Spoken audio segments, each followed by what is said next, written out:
मोहतरम बुज़ुर्गों, दोस्तों, गिरामी क़दर, अज़ीज़ नौजवान साथियों,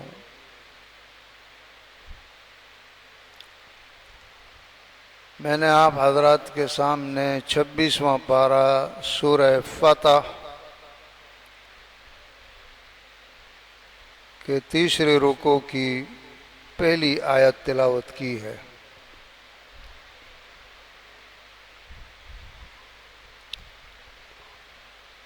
ज़ुल्हज्जा का महीना है।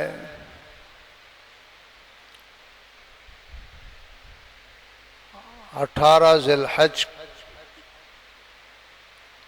नबी करीम सल्लल्लाहु ताला अलैहि वसल्लम के दामाद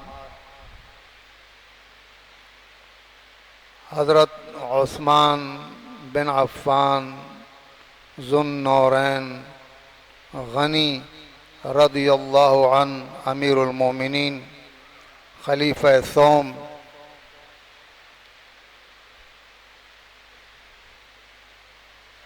की 18 ज़िलहज को इंतहाई अलमनाक, इंतहाई दर्दनाक शहादत का वाक़या रूनुमा हुआ, जिससे उस वक़्त सारा आलम इस्लाम तड़प उठा था और आज तक हज़रत उस्मान गनी रज़ी अल्लाह ताला अन्हु की उस अलमनाक शहादत पर मुसलमान जो हैं वो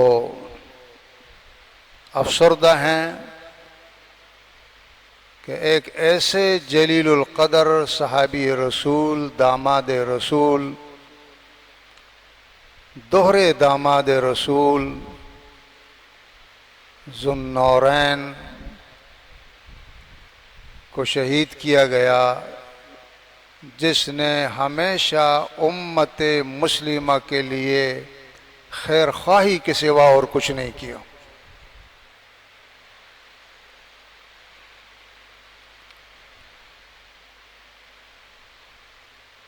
चौंतीस साल की उम्र में हज़रत उस्मान बिन अफ़्फ़ान रज़ी अल्लाह ताला अन्हु ने इस्लाम कबूल किया।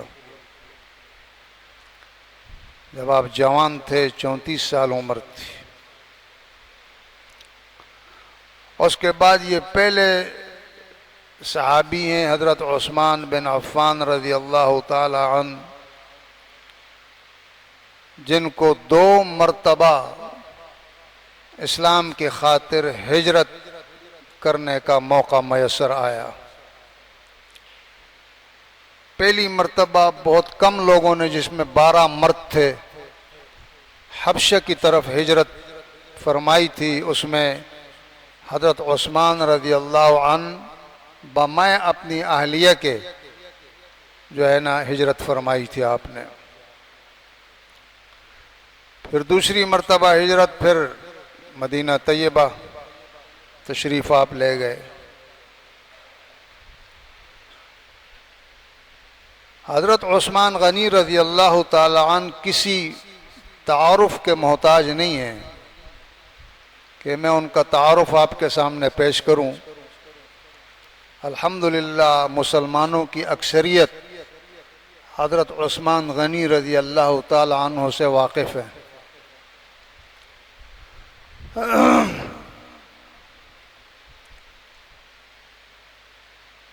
हज़रत उस्मान गनी रज़ी अल्लाह ताला अन्हु के फ़ज़ाइल तो बहुत ज़्यादा हैं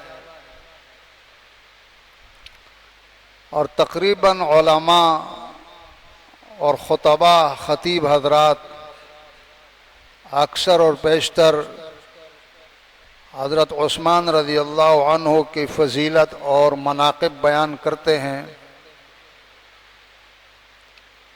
फ़जीलत तो अपनी जगह है, लेकिन उनकी जो शहादत का वाक़या जो पेश आया वो कितना अलमनाक था, कितना गमनाक था और कितना दर्दनाक था, इसका अंदाज़ा शायद कम लोगों को है। यानी अगर आप हज़रत उस्मान गनी रज़ी अल्लाह अन्हु की शहादत का वाक़या अगर आप पढ़ें किसी मुस्तनद किताब में तो आपके आंसू थमेंगे नहीं कि उन्हें कितनी अज़ियत दी गई और रसूल अकरम सल्लल्लाहु अलैहि वसल्लम के इस परवुर्दा को कितना तशद्दुद उन पर किया गया। तो मेरे अजीज दोस्तों, ये चूंकि इस्लाम फैलता चला गया और बढ़ता चला गया, उम्मत मुस्लिम की तादाद में इजाफा होता चला गया, फुतूहात पे फुतूहात हो रही थी। हज़रत उमर फारूक रज़ी अल्लाह ताला अन्हु की शहादत के बाद तकरीबन 2 दिन मशावरत चलती रही और उसके बाद सब ने बिल इत्तेफाक हज़रत उस्मान गनी रज़ी अल्लाह अन्हु को अमीरुल मोमिनीन मुकर्रर किया, बिल इत्तेफाक, जिसमें हज़रत अली रज़ी अल्लाह अन्हु भी शामिल हैं, तमाम जलीलुल क़दर सहाबा शामिल हैं। और जिस वक़्त आप खिलाफत पर मुतमक्किन हुए उस वक़्त तक दौर फारूकी में 22 लाख मुरब्बा मील पर इस्लाम फैल चुका था। जब हज़रत उस्मान गनी रज़ी अल्लाह ताला अन्हु ने उम्मत की बागडोर संभाली और उसके बाद ये फुतूहात का सिलसिला तेज हुआ तो ये 22 लाख से फैल कर 44 लाख मुरब्बा मील तक पहुंच गया, 44 लाख मुरब्बा मील तक। यानी आपके ज़माने में फुतूहात के दरवाजे खुल गए, हज़रत उस्मान गनी रज़ी अल्लाह अन्हु के ज़माने में।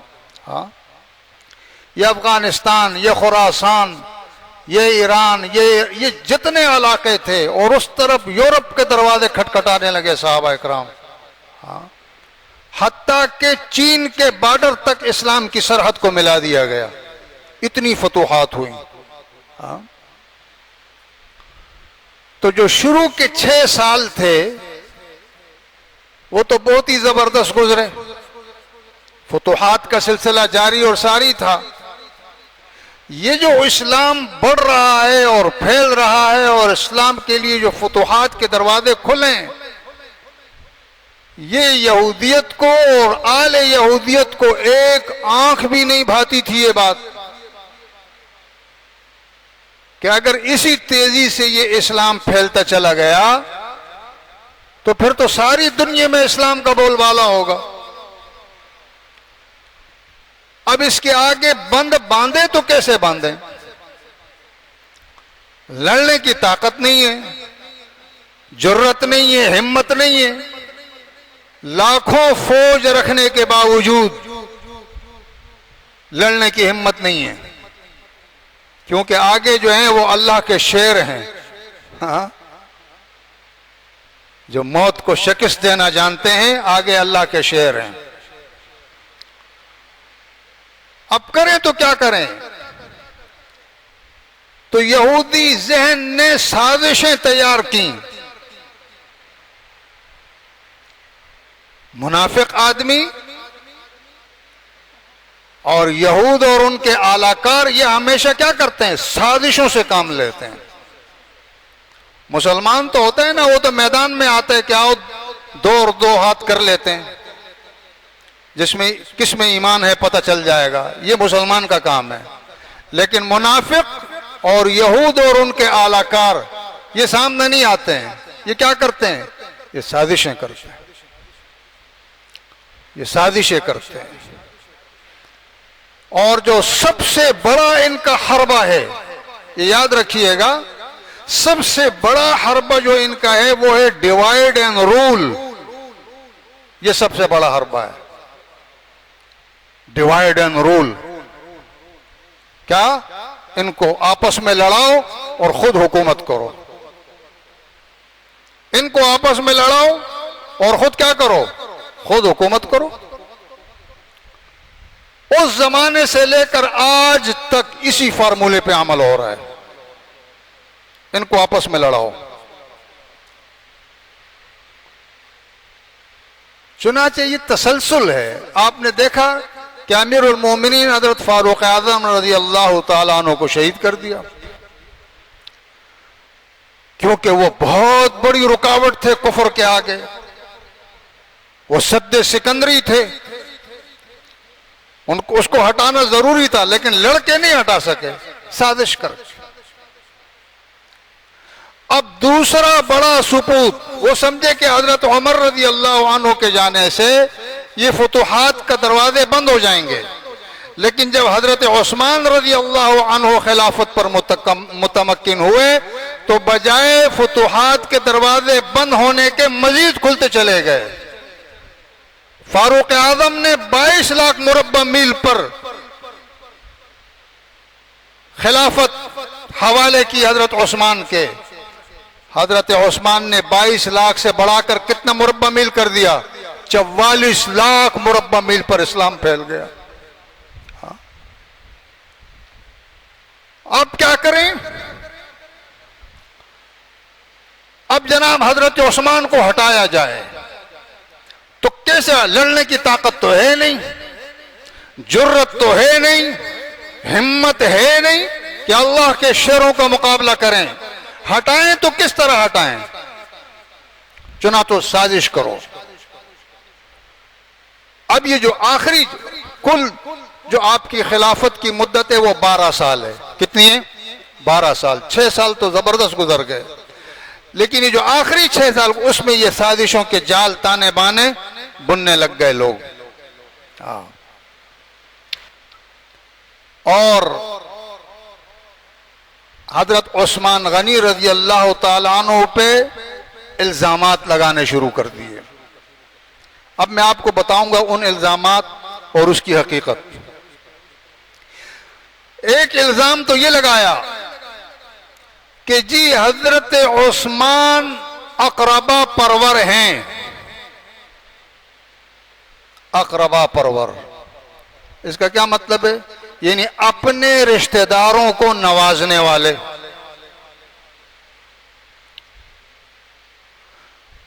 पहला इल्जाम कि जितने बड़ी पोस्टें हैं, की पोस्टें, जितने बड़े ओहदे हैं, जितने बड़े मनसब हैं, वो हजरत उस्मान किसको दे रहे हैं? अपने लोगों को, अपने रिश्तेदारों को। ये ज़हन में रखिएगा। एक एतराज ये है कि हजरत उस्मान क्या करते थे कि अपने रिश्तेदारों को की पोस्टों पर बिठा रहे थे। एक एतराज। दूसरा एतराज कि हजरत उस्मान अपने करीबी खानदान के लोगों को बड़ी बड़ी रकमें देते थे, बड़ी बड़ी रकमें देते थे। अब मैं गैरों से क्या शिकवे और गिले करूं? गैर तो गैर होते हैं। अपने आप को जो सुन्नी मुसलमान कहते हैं, उन्होंने भी कलम उठाया और हजरत उस्मान रजी अल्लाह ताला अन्हु के अखलाक पर, किरदार पर उनकी किरदार कुशी की। अल्लाह ताला ही उनको समझ ले, हम क्या कर सकते हैं। हाँ, एतराज़ात की नौयत समझें कि हजरत उस्मान क्या कर रहे हैं? अपने अजीजों को, अपने रिश्तेदारों को, अपने करीब के लोगों को की पोस्टों पर, अहम मनसब पर बिठा रहे हैं। अब मैं थोड़ी देर के लिए आपको मुनसिफ बनाता हूं, इंसाफ का तराजू आपको देता हूं। अगर आपको अल्लाह ने ऐसा कोई बड़ा इख्तियार दिया है, इतना बड़ा इख्तियार आपके पास है कि आप किसी को अहम मनसब दे सकते हैं, ये इख्तियार आपके पास है। अब अगर आपका कोई बेटा, कोई भतीजा, कोई भांजा, कोई चचा का लड़का, कोई दामाद, कोई करीबी आदमी वाकई इस सलाहियत का हामिल है, किसी में वाकई ये सलाहियत है कि वो इसकी पोस्ट को संभाल सके, तो आया उसको मनसब देना नाजायज है? ये किसने कहा इनको? इस्लाम तो काबिलियत देखता है, और अगर ये काबिलियत आपके किसी करीबी रिश्तेदार में है तो फिर हक भी पहले इसका है। ये तो फिर आप गुनाहगार हो जाएंगे कि अपने करीबी रिश्तेदार को छोड़कर दूसरों को नवाजना। हक किसका है? ये मैं अपनी तरफ से नहीं कह रहा हूं भाई।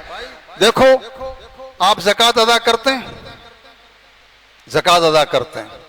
अल्लाह क्या कह रहा है? अल्लाह कह रहा है ज़कात गुरबा को दे दो, नादारों को दे दो, लेकिन पहले अपने रिश्तेदारों को देखो। पहले किसको देखो? सबसे बड़ा हक किसका है? रिश्तेदार का है। इसमें अल्लाह के रसूल ने फरमाया तुमको दोहरा सवाब मिलेगा, एक ज़कात अदा करने का, दूसरा रिश्तेदारी का हक अदा करने का। हाँ, ये तो इस्लाम की तालीम है। गुनाहगार तो बंदा तब हो कि अपने रिश्तेदार में अहलियत ना हो, ना अहल को बिठा दिया, जबकि जो गैर था या दूसरा था काबिलियत उसमें ज्यादा थी, उसको छोड़कर अपने नाअहल बेटे को या भतीजे को या करीबी रिश्तेदार को मनसब देना ये ज्यादती है।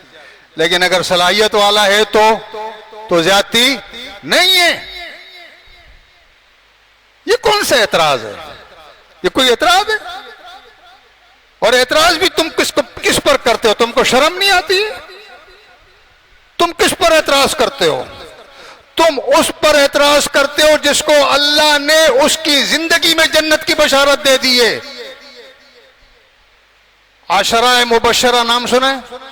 आशराए मुबशरा, 10 खुश नसीब सहाबा जिन्हें अल्लाह ने उनकी जिंदगियों में जन्नत की बशारत दे दी। उसमें हजरत उस्मान भी शामिल हैं अशराए मुबशरा में। तुम उसके किरदार पर कलम चला रहे हो, अल्लाह तुमसे निमट ले जी, हम क्या कह सकते हैं। तुम उस पर कलम, तुमको इतनी हया नहीं आई, तुमको इतनी शर्म नहीं आई,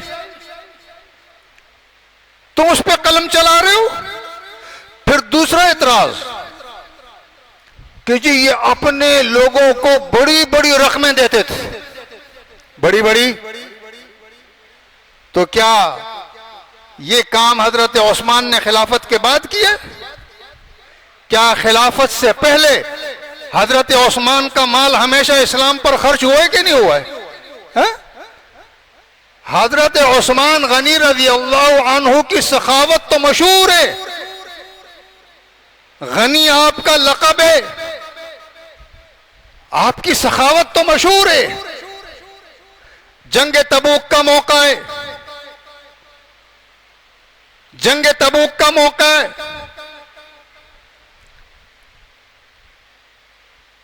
हजरत उस्मान गनी रज़ी और सख्त तरीन हालात हैं।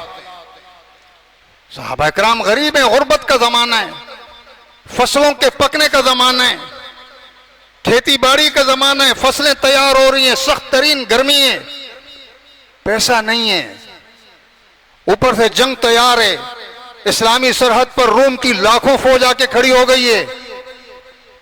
ऐसे में हथियार चाहिए, तीर और तलवार चाहिए, सवारियां चाहिए, घोड़े चाहिए, खाने पीने का सामान चाहिए, पैसा चाहिए, नहीं है। अल्लाह के रसूल सल्लल्लाहु अलैहि वसल्लम ने मस्जिद नबवी में बैठकर चंदे की अपील की, मस्जिद नबवी में बैठकर चंदे की अपील की। इतने में देखा हजरत उस्मान गनी रज़ी अल्लाह ताला अन्हु ने छुपा कर एक थैली लाई, नबी करीम सल्लल्लाहु अलैहि वसल्लम की झोली में डाल दिया। गिनने के बाद पता चला 1000 दिरहम। कितना? 1000 दिरहम।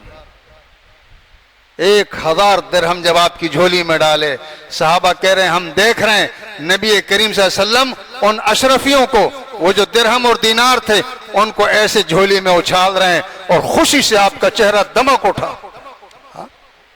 खुशी से आपका चेहरा दमक उठा और फरमाया, इस मौके पर अल्लाह के रसूल ने फरमाया कि आज के बाद उस्मान कुछ भी करे, उसकी वजह से उस्मान को कभी नुकसान नहीं पहुंचेगा। हजरत उस्मान का माल तो हमेशा से इस्लाम पर खर्च हुआ है, ये कोई नई बात है, ये कोई नई बात है। नबी करीम सल्लल्लाहु ताला अलैहि वसल्लम के घर 4 दिन हो गए फाका है। कितने दिन हो गए? 4 दिन। अल्लाह, अज़वाज मुतहरात भूखी हैं। हजरत आयशा सिद्दीक़ा रज़ी अल्लाहु अन्हा भूखी हैं, 4 दिन हो गए, घर में चूल्हा नहीं जला है, घर में चूल्हा नहीं जला है। पैगंबर अलैहिस्सलातु वस्सलाम की हालत भी खराब है, 4 दिन हो गए भूख से। हाँ, चौथे दिन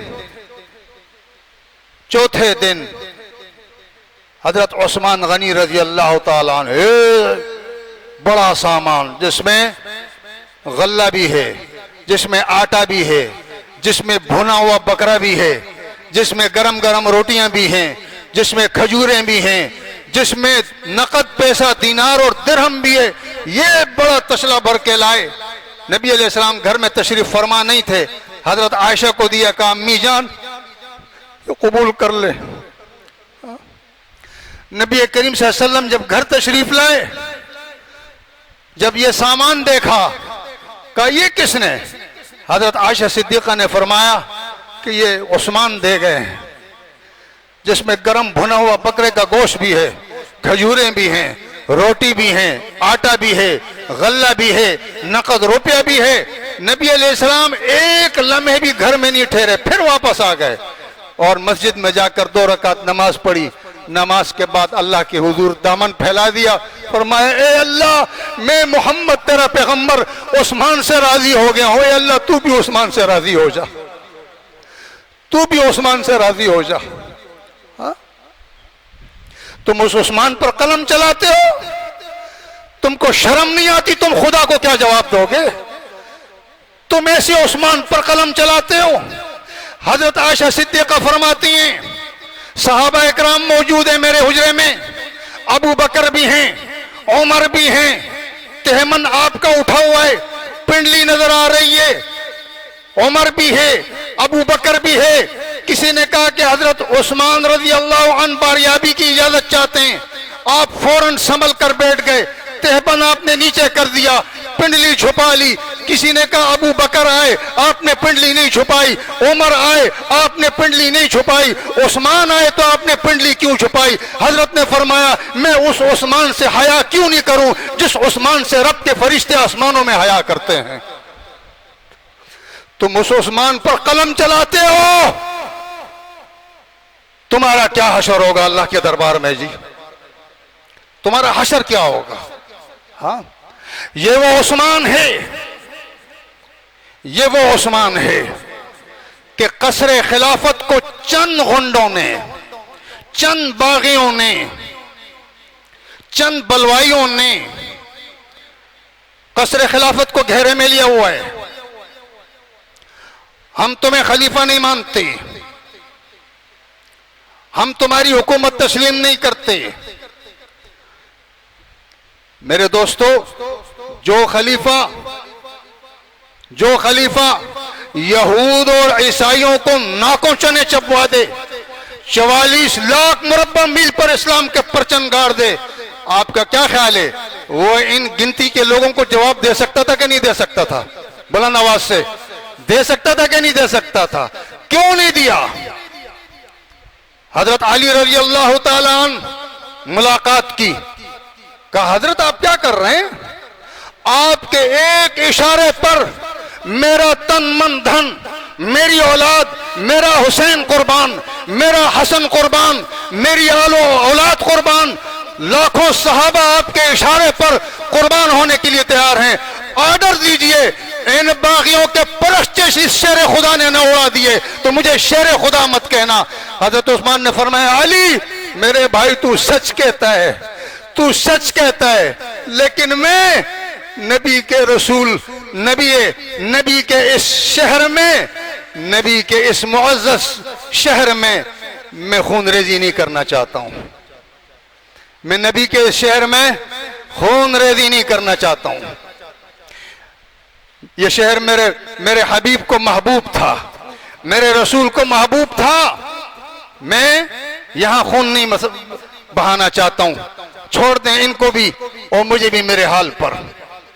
फिर हजरत अली रज़ी अल्लाह ताला अन्हु ने तवज्जो कीजिएगा, अपने बेटों को, अपने शहजादों को, हजरत हुसैन को, हजरत हसन को रज़ी अल्लाह अन्हुमा, जितने भी नौजवान सहाबा थे, अब्दुल्ला बिन जुबैर, अब्दुल्ला बिन उमर, मोहम्मद बिन तलहा, ये जितने बड़े बड़े नौजवान सहाबा थे, उनके वालिदैन ने कहा खबरदार, जाओ कसरे खिलाफत का पहरा दो, हजरत उस्मान के हिफाजत के लिए चौकीदार बन जाओ, खबरदार है हजरत उस्मान को कोई तकलीफ पहुंची। हजरत हुसैन पहरा दे रहे हैं, रातों को जाग रहे हैं, हजरत हसन पहरा दे रहे हैं, हजरत अब्दुल्ला बिन उमर पहरा दे रहे हैं, अब्दुल्ला बिन जुबैर पहरा दे रहे हैं, नौजवान सहाबा पहरा दे रहे हैं, ये सहाबा की औलाद हजरत अली की औलाद पहरा दे रहे हैं। किसकी? हजरत उस्मान रज़ी अल्लाह ताला अन्हु पहरा दे रहे हैं। हाँ, कई दिन गुजर गए, तुमने शहादतों की बड़ी दास्तानें सुनी होंगी, कमेंट्रियां बड़ी आपने सुनी होंगी शहादतों की। आओ मैं तुम्हें बताऊं कि चश्मे फलक ने ऐसी मजलूमाना शहादत भी कभी देखी होगी। हाँ, कई दिन गुजर गए, पानी का कतरा घर में नहीं है, कई दिन गुजर गए, मजबूर हुए, दीवार के ऊपर से हजरत उस्मान ने सर निकाला और सर निकाल कर कहा कि बागियों, मैं तुमसे एक सवाल पूछना चाहता हूं, मुझे उसका जवाब दो। जब मदीना तैयबा के लोग, जब मदीना मुनव्वरा के लोग मीठे पानी को तरसते थे, मीठा पानी पीने को मुहैया नहीं था, मीठा पानी पीने के लिए दूर दूर पानी की तलाश करते थे, पानी अगर था तो यहूदी के कब्जे में था, जिसका नाम बीर रूमा है, आज भी वो कुआं मदीना में मौजूद है। वो बीर रूमा जो मीठे पानी का कुआं है, यहूदी के कब्जे में था। ए बागियों, ये बताओ, जब मदीना के लोग प्यास से मीठे पानी के लिए तरसते थे, उस बीर रूमा को यहूदी से मुंह मांगी कीमत पर खरीद कर मुसलमानों के किसने हवाला किया था? क्या मैंने वो कुआं खरीद कर मुसलमानों के हवाले नहीं किया? तो बागियों ने कहा बिल्कुल आपने किया है। तो कहा ओ जालिमों, जिस शख्स ने मदीना वालों के लिए पानी का कुआं खरीद कर वक्फ कर दिया, आज प्यास से मेरी जबान सूख रही है, तुम में इतनी शर्म नहीं है कि कुछ पानी मुझे भी दे दो मेरे घर में? उन जालिमों ने पानी का एक कतरा नहीं दिया। हजरत अली को पता चला, 3 मशकीज़े पानी के भर के लाए, और जब पानी देने लगे, उन बागियों ने हजरत अली पर तीरों की बौछार कर दी, तीरों की बौछार कर दी, ताकि मशकीज़े हम जाया कर दें, मशकीज़े हम जाया कर दें, पानी न मिले। हजरत अली पर जब तीरों की बारिश शुरू हुई, हजरत अली रज़ी अल्लाह अन्हु ने अपना अमामा उतारा और हवा में उछाला, उस्मान को दिखाने के लिए कल क़यामत के दिन उस्मान कहीं अली के खिलाफ शिकायत न कर दे, तो बतला दिया कि मैं तो आया था पानी लेकर, अफसोस है कि बागियों ने छोड़ा नहीं। हाँ? ए मेरे दोस्तों, हाय कैसे कैसे नगीने जमीन में गायब हो गए। हाँ, और आपको पता है हजरत उस्मान रज़ी अल्लाह ताला अन्हु का महबूब तरीन मशगला क्या था? महबूब तरीन मशगला, एक मशगला था उनका यह था कि भूखों को खाना खिलाना, भूखों को खाना खिलाना। दूसरा उनका महबूब तरीन मशगला क्या था कि जो नादार हैं, गरीब हैं, उनको नए कपड़े पहनाना। यह आपका महबूब तरीन मशगला। तीसरा महबूब तरीन मशगला क्या है? तिलावतुल कुरान, कुरान की तिलावत करना। कुरान की तिलावत से आपको इश्क था, जब मौका मिलता आप दूसरा काम नहीं करते, कुरान खोलकर तिलावत शुरू कर देते, कुरान की तिलावत करते थे। हाँ, और फरमाते हैं कि इतने दिन गुजर गए, मुझे पानी नहीं मिला, और जब भी मुझे प्यास सताती तो मैं कुरान की तिलावत शुरू कर देता। तो जब मैं कुरान की तिलावत शुरू करता तो मुझे ऐसा महसूस होता कि मैंने पेट भर के पानी पी लिया है। कुरान की तिलावत उनका मशगला था। चमड़े का कुरान होता था, बड़ी तख्ती वाला, उसको खोलकर बैठ जाते और तिलावत करते। एक दिन आयन उस वक्त कि आप कुरान की तिलावत कर रहे थे, बागियों ने जब देखा कि दरवाजे पे तो पहरा है, तो उन्होंने क्या किया, दीवारों से फलांग कर अंदर आ गए। अंदर आ गए और जालिमों ने क्या नारवा सलूक किया, मैं अल्फाज में बयान नहीं कर सकता हूं। हाँ, क्या नारवा सलूक किया। एक ने आते ही लोहे की रॉड फुल ताकत से सर पे मारी आपके, दूसरे ने आपके अंदर तीर घोंपा, ये नेजा, किसी ने तलवार से आपका हाथ काट दिया, तलवार से आपका हाथ काट दिया। हजरत नाइला आपकी जोजा मोहतरमा अहलिया, वो जब बचाने आई तो उनकी भी उंगलियां काट दी। जब हजरत उस्मान का हाथ कटा तो नाइला ने कहा, जालिमों ये तुमने क्या कर दिया। हाँ, ये तुमने क्या, ये कौन सा हाथ काटा है तुमको पता है? ये किसका हाथ काटा है? ये तो वो हाथ तुमने काट दिया है कि बेत रिजवान का मौका है, 1400 सहाबा इकराम नबी करीम सल्लल्लाहु अलैहि वसल्लम के हाथ पर मौत की बेअत कर रहे हैं, पूरी इखलास के साथ कर रहे हैं। हजरत उस्मान मौजूद नहीं है।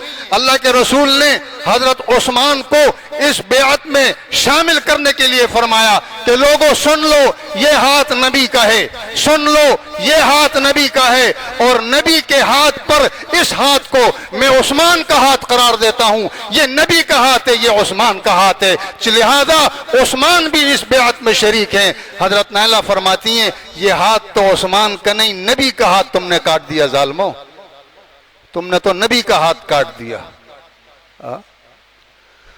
खून के फवारे छूट पड़े, खून के फवारे। कुरान अजीम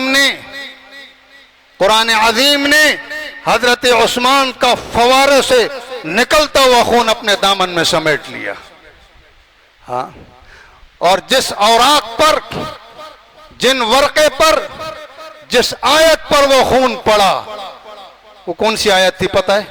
फरमाया फसयकफीकहुमुल्लाह वहुवस्समीउल अलीम, फसयकफीकहुमुल्लाह। चमड़े का कुरान है, कुरान करीम की ये आयत फसयकफीकहुमुल्लाह, इस पर वो खून गिरा हुआ है। अल्लाह पाक ने वो खून आज भी उस कुरान में मौजूद है। आज भी गालिबन किसी म्यूजियम के अंदर इस्तांबुल में या किसी यूरोप के किसी म्यूजियम में आज भी वो कुरान मौजूद है। खून भी मौजूद, वो कुरान भी मौजूद। जिस आयत पर ये कुरान ये खून लगाए, वो आयत कौन सी है? फसयकफीकहुमुल्लाह, जिसका माना ये कि अल्लाह उनके लिए काफी हो गया। फसयकफीकहुमुल्लाह। 40 दिन का प्यासा उस्मान, भूखा प्यासा, कुरान की तिलावत करते हुए अल्लाह के लिए मजलूमाना शहादत कबूल कर ली, मगर बागियों के सामने घुटने नहीं टेके। शहादत तो बड़े बड़े लोगों ने की, कल क़यामत का दिन होगा, शहादतों की गवाहियां आएंगी। किसी शहीद की गवाही तलवार की धार देगी, किसी शहीद की गवाही खंजर की नोक होगा, किसी शहीद की गवाही नेजा होगा, किसी शहीद की गवाही किसी मैदान के रेत के जर्रात होंगे, किसी शहीद की गवाही तीरों कमान होंगे। मगर उस्मान कुर्बान जाऊं, तेरी शहादत की बारी जब आएगी तो तेरी शहादत की गवाह कुरान होगा। हाँ, तेरी शहादत की गवाही खुद अल्लाह का कुरान देगा कि अल्लाह मुझसे पूछ। ये आयत काफी है, फसयकफीकहुमुल्लाह वहुवा समीउल अलीम। अल्लाह देख भी रहे और सुन भी रहा है। अल्लाह पाक ने हजरत उस्मान दुन्नूरैन रज़ी अल्लाह ताला अन्हु को शहादत के मर्तबे पर फाइज फरमा दिया। अल्लाह अल्लाह, खून रेजी होने आपने नहीं दी। मुझे शहादत मंजूर है, कुर्बान होना मंजूर है, लेकिन पैगंबर का कितना अदब है दिल में कि मैं पैगंबर के शहर में खून रेजी करूं, यह मुझे मंजूर नहीं है। हाँ, शहादत मंजूर है। हाँ, और फिर सिर्फ शहादत नहीं, 3 दिन तक बेगौर और कफन लाश आपकी पड़ी रही, दफनाने भी नहीं देते थे, दफनाने भी नहीं देते थे। ये तो फिर अमीर मुआविया रजी अल्लाह ताला अन्हु आए और उन्होंने आकर जुर्रत का मुजाहरा किया और उनको फिर जनाजा भी हुआ और दफनाया भी। आज भी जन्नतुल बकी में हजरत उस्मान रजी अल्लाह ताला अन्हु आराम फरमा रहे हैं। जन्नतुल बकी में मदीना तैयबा का कब्रिस्तान है। हाँ, ये हमारे असलाफ हैं जी, ये हैं हमारे अकाबिर, इनकी तारीखें पढ़ो। हमको तो इस्लाम तैयार प्लेटों में मिल गया है, बात समझ में आ गई। इसके पीछे तो बहुत बड़ी कुर्बानियां हैं। हाँ, इसकी ये कोई आसानी से तो दीन हम तक नहीं पहुंचा है, आसानी तक तो दीन हम तक नहीं पहुंचा है। और बड़ी अजीब बात आपको बताऊं, बड़ी अजीब बात, नुक्ता है, इसको ज़हन में रखिएगा। हजरत उस्मान रजी अल्लाह ताला अन्हु को शहीद करने वाला कौन? खालिद बिन मुलजिम, नाम याद रख लो, खालिद बिन मुलजिम। हजरत अली को शहीद करने वाला कौन? अब्दुल रहमान बिन मुलजिम। एक ही बाप के 2 बेटे, एक ही बाप के 2 बेटे। आप अंदाजा करें, एक भाई ने नबी के एक दामाद को शहीद किया, दूसरे भाई ने नबी के दूसरे दामाद को शहीद किया। समझ रहे हैं ना आप बात? एक भाई ने एक दामाद को, दूसरे भाई ने दूसरे दामाद को। हाँ हाँ, इनको नबी के यारों से, नबी की जमात से, नबी के दामादों से सख्त बोझ था, सख्त ऐनात। हाँ, ये चाहते थे कि हर उस सपूत को खत्म कर दें जिनकी वजह से इन्हें कामयाबियां मिल रही हैं, जिनकी वजह से फुतूहात के दरवाजे खुल गए हैं, जिनकी वजह से इस्लाम आगे बढ़ रहा है। लेकिन कुर्बान जाऊं, उसके बाद भी ये सिलसिला नहीं रुका। हजरत उस्मान तो जब शहीद हुए उस वक़्त क्या था? 44 लाख मुरब्बा पर इस्लाम था ना। उसके बाद अल्लाह का एक शेर और आया, हजरत मुआविया बिन अबी सुफियान, उसने 44 से लेकर 64 लाख मुरब्बा पर इस्लाम फैला दिया, 64 लाख मुरब्बा मील पर। हाँ? तुमने गौर नहीं किया? अल्लाह ने फरमाया, हुवल्लज़ी अरसल रसूलहु बिल हुदा व दीनिल हक़ लियुज़हिरहु अला दीन कुल्ली, लियुज़हिरहु अला दीन कुल्ली। अल्लाह ने फरमाया, हमारा वादा है, हम आपको दीन हक के साथ ये पैगंबर भेज रहे हैं, दीन हक के साथ, और इस वादा के साथ भेज रहे हैं, लियुज़हिरहु अला दीन कुल्ली। जिस इस्लाम की दावत लेकर आप दुनिया में आए, जिस कुरान की दावत लेकर आप दुनिया में आए हो, मेरा ये वादा है, मैं आपकी नबूवत को, आपकी रिसालत को, आपकी जमात को, आपके खुलफा को, आपके सहाबा को, आपकी कुरान को, आपकी दावत को, आपकी तबलीग को एक मजहब पर नहीं, लियुज़हिरहु अलद्दीन कुल्लिही, हर मजहब पर, दुनिया के सारे मजहब पर मैं इस्लाम को चमकाऊंगा। दुनिया की कोई ताकत इस्लाम का रास्ता नहीं रोक सकेगी, नहीं रोक सकेगी। ये वादा किसका है? बुलंद आवाज से कौन रोक सकता है? अफगानिस्तान में रोक सके? ये तो 1400 साल पुरानी बात है। इस वाक़े को तो 1400 साल बीत गए, 1400 साल बाद भी ओ यहूदियों, ओ नसरानियों, तुमने अपना तमाम तवानाई खर्च कर दी।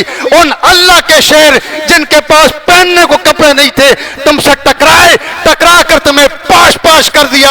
आज तू सारी दुनिया में जलील है और इस्लाम चमक रहा है। इस्लाम बुलंद आवाज से कौन रोक सकता है?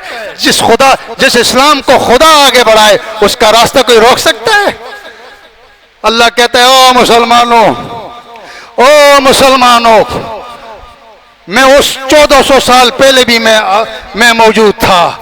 मुसलमानों, 1400 साल बाद भी तुम्हारा खुदा मौजूद है। गेंद तुम्हारे कोर्ट में है, गेंद तुम्हारे कोर्ट में है। अंतुमुल आलाउन इन कुंतुम मोमिनीन, मुसलमान बनकर तू दिखा, कामयाबियां फुतुहात में तेरे कदमों में डाल दूंगा।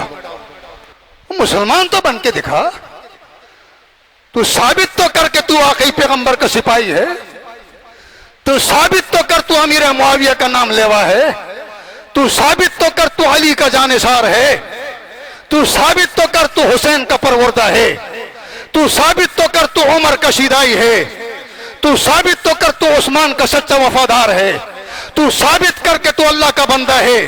तू अपने सजदों में तड़प पैदा कर, तू अपने रुकू में तड़प पैदा कर, तू अपने क़याम में तड़प पैदा कर, तड़प तू पैदा कर। दुनिया की सारी ताकतों को तेरे कदमों में नहीं झुका दिया, मुझे अल्लाह मत कहना, तू साबित तो करो। अंतुमुल आलाउना इन कुंतुम मोमिनीन, खुदा की कुव्वत को मत आजमाओ, अल्लाह की कुव्वत को मत आजमाओ। बड़े बड़े फिरौन आए अल्लाह की कुव्वत को आजमाने वाले। अल्लाह ने फिरौन को गर्क करने के लिए कोई बहुत बड़ा लश्कर नहीं भेजा था, कोई हजारों लाखों की फौज नहीं थी। उस फिरौन को गर्क करने के लिए अल्लाह ने सिर्फ एक बंदा भेजा। कितना? एक बंदा भेजा। इज़हब इला फिरऔन इन्नहु तग़ा फकुल हल लका इला अन तज़क्का व अहदियका इला रब्बिका फतख्शा। ए मेरे पैगंबर मूसा, जाओ, फिरौन बड़े बड़े दावे कर रहा है, खुदाई का दावा करता है, इसको सीधा कर, इसको सीधा कर, इसको कह के अपना क़िबला दुरुस्त कर, वरना अंजाम अच्छा नहीं होगा।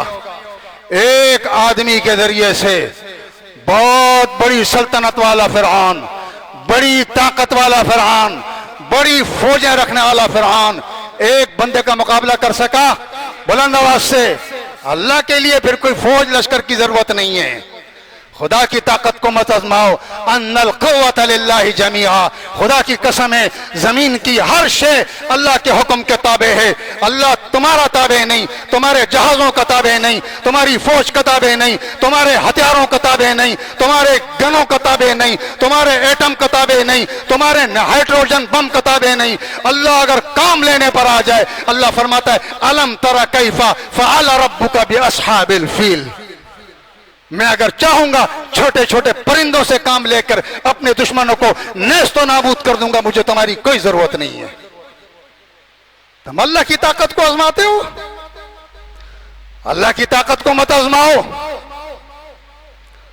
अल्लाह की ताकत को कौन आजमा सकता है? क्या मेरा पैगंबर बदर के मैदान में कोई बहुत बड़े लश्कर के साथ था, कोई बहुत बड़े जदीद हथियारों के साथ था?